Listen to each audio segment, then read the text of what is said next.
చేతి గుర్తుకు ఓటేస్తారనేసి మీకు చేతులెత్తి నమస్కరిస్తున్నాను. జై కాంగ్రెస్, జై కాంగ్రెస్. చేతి గుర్తుకే, చేతి గుర్తుకే. అడవుల జిల్లా ఆదిలాబాద్ జిల్లా వెనుకబడిన జిల్లాకు మన జిల్లా ఇన్ఛార్జ్ మంత్రివర్యులైనటువంటి ఆదివాసీ ముద్దుబిడ్డ శ్రీమతి సీతక్క గారిని మాట్లాడవలసిందిగా ఆహ్వానిస్తున్నాను.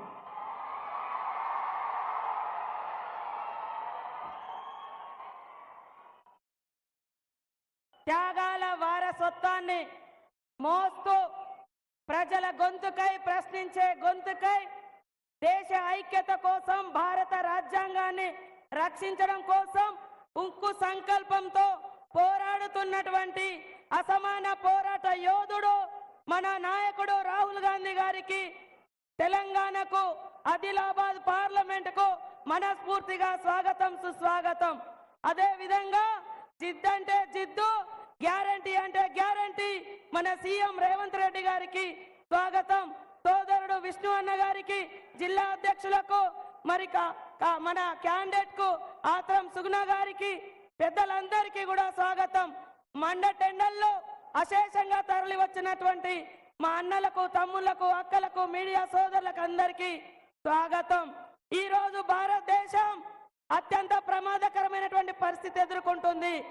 ఆనాడు నెహ్రూ గారి నాయకత్వంలో అంబేద్కర్ గారు రచించినటువంటి భారత రాజ్యాంగాన్ని రూపుమాపి ఈ రోజు మోడీ గారు మనుధర్మ శాస్త్రాన్ని, కుల వ్యవస్థను, వర్ణ వ్యవస్థను తీసుకొచ్చి మధ్యయుగాల నాటి అణిచివేత, అస్పృశ్యత, అంటరానితనం తీసుకురాబోతున్న సందర్భంగా జరుగుతున్నటువంటి ఎన్నికలు. కాబట్టి దయచేసి మనందరి హక్కులను కాపాడేది భారత రాజ్యాంగం. ఈ రాజ్యాంగాన్ని కాపాడుకోవాలంటే మన రాహుల్ గాంధీ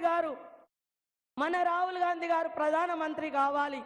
అందుకనే ప్రతి ఒక్కరూ దయచేసి ఒక ఆడబిడ్డకు, ఒక ఆదివాసీ బిడ్డకు, 75 సంవత్సరాల తర్వాత ఒక మహిళకు మన ఆదిలాబాద్ పార్లమెంట్ లో అవకాశం వచ్చింది. మీరందరూ దయచేసి చేతి గుర్తుకు ఓటేయాలని పేరు పేరున కోరుకుంటా ఉన్నాను. ఈ జిల్లా అభివృద్ధి, ఈ నియోజకవర్గ అభివృద్ధి సీఎం రేవంత్ రెడ్డి గారిది, ఇన్ఛార్జ్ మినిస్టర్ గా నాది. కానీ బూతులలో 100కు 100% ఓట్లేసి ఆత్రం సుగుణను గెలిపించి అక్కడ ప్రధానమంత్రిగా మన రాహుల్ గాంధీ గారిని చేసుకుంటే, మన ఆదిలాబాద్ కు 10 ఏళ్ల నుంచి రైల్వే ఇవ్వలేదు, ఒక్క పని ఇవ్వలేదు. అభివృద్ధి అడిగితే అయోధ్య చూపెడతాడు. 2 crores 2 కోట్లు ఎవరు ఇయ్యరని చెప్పినటువంటి ఉద్యోగాలు అడిగితే రాముని చూపెడతాడు బీజేపీ వాళ్ళు.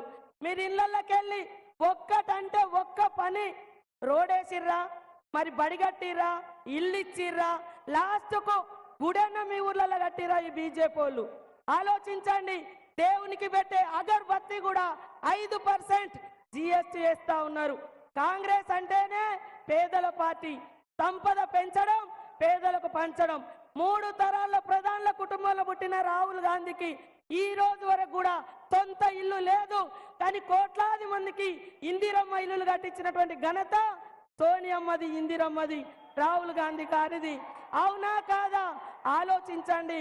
తప్పకుండా ఈ జిల్లా అభివృద్ధి, మీ అందరి గ్రామాలలో సంక్షేమ ఫలాలు అందించే బాధ్యత నాది. మీరు మాత్రం దయచేసి ఒక్క అవకాశం. మోడీ అంటాడు కాంగ్రెస్ పార్టీ పరివార్ పార్టీ, కుటుంబ పార్టీ అని. ఒక్క రోజు కూడా పదవి లేకుండా 15-20 లక్షల తూటుబూటేసుకునే మోడీ పేదల నాయకుడు కాదు, కార్పొరేట్ కంపెనీల నాయకుడు. పేదల నాయకుడు అంటే పేదలకు దగ్గరుండే నాయకుడు మన రాహుల్ గాంధీ.